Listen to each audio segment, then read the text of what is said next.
السلام عليكم ورحمة الله وبركاته. أهلا بكم في حلقة جديدة من قناة يوميات عدل المشهد. النهاردة تصوير خارجي لأكلة الخير. أكلة الخير اللي قلت لكم هعملها، ومعايا ناس مجموعة تانية. المجموعة التانية عملت فول نابت، وأنا والحاجة عاملين رز زي ما انتم شايفين، رز مفلفل بخضار بطاطس مع قطع من الفراخ. عاملين طالعينه لأهل الله. كل يوم جمعة بعد صلاة الجمعة عند محطة بشتري البلد بتاعة القطر عند المزلقان كده، بعد المزلقان وجنب السنترال بشتيل البلد. فالحمد لله ربنا كرمنا، وإن شاء الله نستمر فيها كل يوم جمعة بعد صلاة الجمعة. قدام مسجد، قدام في سكن السيدة زينب وكبابجي عباد الرحمن اللي هو هناك ده. وربنا يكرمنا إن شاء الله تتكرر، واللي عايز يساعد يا جماعة أهلا بيه. بحاجات يعني رز، خضار، اي حاجه من الحاجات دي، على اساس كلنا نشترك مع بعضنا في عمل الخير. الحاجات دي طالعه، الناس دي غلابه يا جماعه. دول بيبقوا ركاب، اغلبهم ركاب، اللي يعني طبعا احنا ما صبرناهمش. ركاب بيركبوا القطر ده اللي هو الدرجه الثالثه، بيروح الارياف والقرى. الناس دي بتقوم بدري يا جماعه الساعه 5، وبترجع في الوقت اللي احنا بنحط فيه ده. بيبقى راجعين هلكانين زي ما انت شايف. و اهو محطة بشتري البلد بتاعت القطر، ده محطة سكة الحديد. والناس بترجع هلكانة، ويعني زي ما تقول نفسهم ياكلوا لقمة حلوة، وقلنا نعمل لهم الرز والايه والخضار ده مع قطع الفراخ. في ناس مسافرة والقطر طالع، رحنا حاطين لهم حاجة في كيس، ما يجراش حاجة، وبياخدوا عيش معاهم بياكلوا في القطر.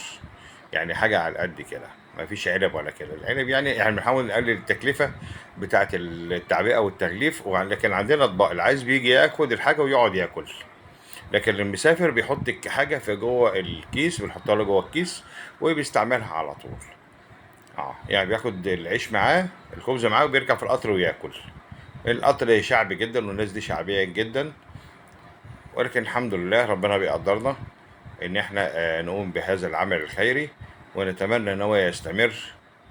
زي ما انت شايف ده جوز المدام اللي معانا برضك، واحدة معانا بتعمل خير، اللي هي قايله لنا على الموضوع. هي بتعمل فول نابت الصبح، واحنا بعد الظهر. يعني هي عملت من الساعة واحدة بعد صلاة الجمعة على طول، واحنا الساعة 3 أو 4 أهو.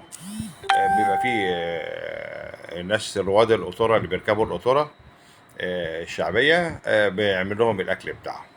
اللي بيقعد ياكل، بس ما رضيناش بقى ايه نوريكم المكان بياكلوا، يعني عامل لهم حصيره كده على الارض بيقعدوا ياكلوا عليها. لكن الحمد لله ربنا كرمنا وخلصنا الحاجه بدري. طبعا هم دول حلتين صغيرين لغايه ما نشوف الوضع ايه، عشان مفيش حاجه بات ولا نرجع بيها. بيشيل الحاجه بنعملها عندنا في البيت، وبنزل يشتري الحاجه قبلها بيوم، ونجهز نفسنا ونروح على صلاه الجمعه بعد صلاه الظهر.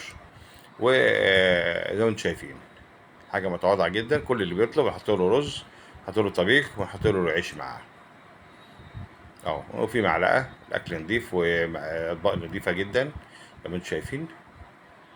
والحمد لله ربنا يجنينا من فضله، ويوسع علينا جميعا وعليكم يا جماعه. واللي عايز يشترك في اي حاجه من اعمال الخير يسيب لي رساله وانا تحت امره. زي ما انتم شايفين كده، الناس هناك الشارع ده حيوي، وان شاء الله تتكرر في مرات كتيره. ربنا يدينا الصحه والعافيه. ربنا يديله الصحه والعافيه ان شاء الله.